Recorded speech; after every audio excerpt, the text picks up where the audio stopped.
नमस्कार, मेरा नाम डॉक्टर अनुज चावला है। मैं एक फुट एंड एंकल सर्जन हूँ। अभी पिछले वीडियो में हमने बात करी एक्लीस टेंडन रप्चर के बारे में और उसमें क्या ट्रीटमेंट ऑप्शंस होती है और किस तरीके के होते हैं। अब हम बात करेंगे कि अगर एक्लीस टेंडन रप्चर है तो उसमें हम सर्जरी कर रहे हैं तो उस सर्जरी में हम क्या करते हैं। तो दो तरीके के एक्लीस टेंडन रप्चर होते हैं, जैसे मैंने बताया, एक होता है इंसर्शनल और एक होता है नॉन इंसर्शनल।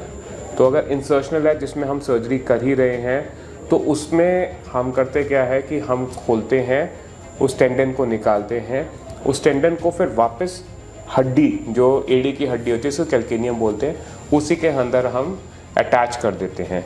सो नॉर्मली जो है यहाँ पे जैसे टेंडन है और ये हड्डी है तो हम हड्डी पे उसको बांधेंगे कैसे, तो उसके लिए हम इसके अंदर कुछ या तो सूचर एंकर्स लगाते हैं। बेसिकली वो क्या होता है, वो दो स्क्रू टाइप के होते हैं जिसमें से थ्रेड निकल रहे तो उस थ्रेड से हम बांधते हैं। इसमें एक जो नई टेक्निक है वो है डबल रो रिपेयर, जिसको हम स्पीड ब्रिज कहते हैं। So it's more of a knotless repair, जिसमें करते क्या है कि इसमें 4 छेद करते हैं इस हड्डी के अंदर और उस हड्डी के अंदर हम एक स्पेशल टाइप के स्क्रू डालते हैं जिसको स्विvel लॉक कहते हैं और उसमें से थ्रेड्स जो हैं निकलते हैं जिसको हम फाइबर टेप कहते हैं और उस फाइबर टेप से हम टेंडन को रिपेयर करते हैं। तो उसमें क्या फ़ायदा है कि जो टेंडन है वो सीधा आके 2 डिफरेंट पॉइंट्स ऑफ फिक्सेशन पे लगा हुआ है। तो एक प्रॉक्सिमल रो होती है और एक नीचे की तरफ डिस्टल रो होती है। तो ये जो है इसको हम स्पीड ब्रिज रिपेयर कहते हैं। ये ज़्यादा सॉलिड या ज़्यादा स्ट्रॉन्ग रिपेयर है, नंबर 1। और सेकेंड चीज़ कि इस रिपेयर के बाद जनरली जो है, क्योंकि ये ज़्यादा स्टेबल है तो पेशेंट को हम जल्दी वॉक कराना चलाना शुरू कर सकते हैं।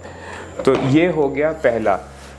ये टिपिकली हम थोड़ा ओपन प्रोसीजर से ही करते हैं। इसमें एक वुंड होता है, एक इंसिजन होता है जिसको हम स्टिच करते हैं और उसकी जो है हीलिंग जो है 2 से 3 हफ्ते होती है।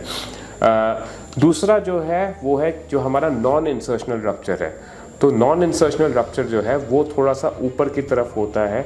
उसमें हम क्या करते हैं कि उस नॉन इंसर्शनल रप्चर में हम एक बारी जब टेंडन जो हमारा पास आ रहा होता है उसको हम रिपेयर करते हैं एक छोटे से कट से, जिसको हम मिनिमल इन्वेजिव सर्जरी कहते हैं या परक्यूटेनियस रिपेयर सिस्टम कहते हैं, उससे। तो इस टेक्निक को जो हमारे इंडिया में अवेलेबल है उसका नाम है पार्स, यानी कि परक्यूटेनियस एक्लीस रिपेयर सिस्टम, जो एक इम्पोर्टेड कंपनी का है। तो उसमें हम करते क्या है कि बेसिकली उसमें स्पेशलाइज्ड जिग्स होती हैं, जिस जिग से हम बेसिकली टेंडन के आसपास हम उसको डाल देते हैं और उसके थ्रू हम थ्रेड्स पास करते हैं और वो थ्रेड्स बेसिकली हेल्प करते हैं रिपेयर करने में। इसके लिए जहाँ पे हमारा रप्चर है वहाँ पे हम छोटा सा ही कट देते हैं, अराउंड ज़्यादा 2 से 4 सेंटीमीटर का, और उस कट से ही हम पूरा का पूरा रिपेयर कर लेते हैं। इसमें अगर हमारा नीचे के टेंडन की क्वालिटी बहुत अच्छी नहीं है तो कभी कभी जैसा हमने इनिशियल करा था, नीचे हड्डी के अंदर हम स्विvel लॉक एंकर्स डाल के भी उसको रिपेयर कर देते हैं। So that is also another way which is called as mid substance speed bridge. तो ये जो है इसका एडवांटेज ये है कि हमारे को पूरी की पूरी लेंथ ऑफ टेंडन से हम सूचर्स ले लेते हैं और उसके बाद हम उसको रिपेयर कर देते हैं।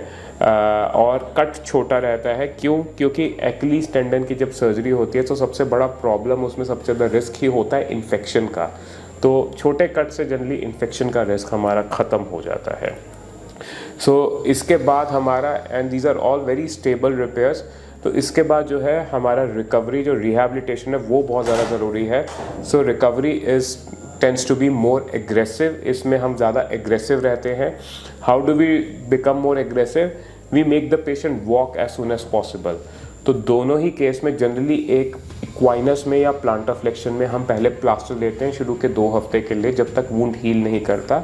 उसके बाद एक बूट लगा के, या तो वैक्यूपेट रेंज ऑफ मोशन वाला बूट या फिर एक नॉर्मल एयर कास्ट जिसके अंदर हम वेजेस लगा के हम पेशेंट को चलाना शुरू करते हैं और 2 हफ्ते के बाद पेशेंट की फिजियोथेरेपी भी शुरू होती है। दिस बूट में stay for a longer period, may be around 8 weeks, 2 महीने, 2-2.5 महीने तक ये बूट रहता है। और उसके बाद हम इस बूट को हटा देते हैं और पेशेंट को नॉर्मल चलाने शुरू कर देते हैं।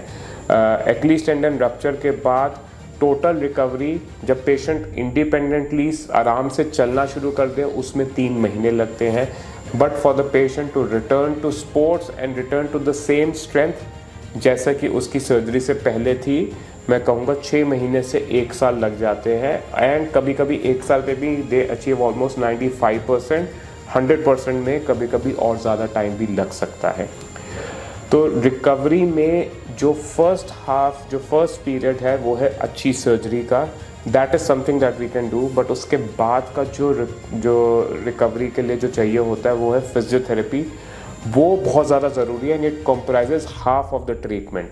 तो surgery is just half of the treatment, the remaining half is a good physiotherapy.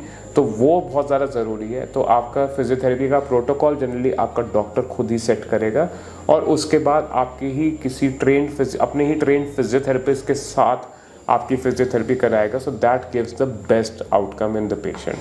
तो अगर हम सर्जरी कर दें तो उसके बाद रिकवरी जो है और जो उसके रिजल्ट्स हैं they are very good. And with the newer techniques हम एक अच्छी स्टेबिलिटी दे पा रहे हैं। एंड जैसे परक्यूटेनियस टेक्निक से जो हम इन्फेक्शन का रिस्क है वो भी मिटिगेट कर रहे हैं। So this was all about Achilles rupture. I hope you like this video. Thank you very much.